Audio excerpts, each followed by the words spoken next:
Prime Minister Narendra Modi will address the nation at 8 p.m. this evening on vital aspects related to the COVID-19 outbreak. His address comes even as many across India are flouting lockdown orders.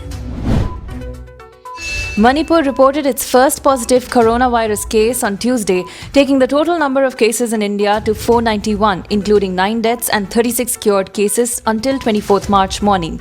2 COVID-19 related deaths took place on Monday, one of a 69-year-old Tibetan in Himachal Pradesh who recently returned from the US and another of a 57-year-old man from West Bengal's Damdam. His family claims he had no travel history.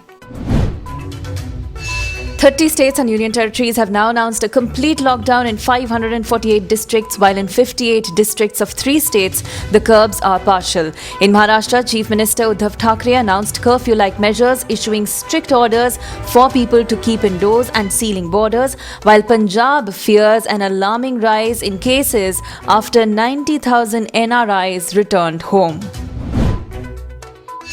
All domestic flights will be grounded following the outbreak of COVID-19 in an effort to curb the spread of the contagious virus. This measure has been taken after it was found that most COVID-19 confirmed cases were of air passengers. Cargo flights and emergency evacuation flights, however, will be operational. The police cleared the Shaheen Bagh sit-in protest on Tuesday morning amid coronavirus lockdown. The sit-in protest against the citizenship law, conducted mostly by women, had been on for more than 100 days.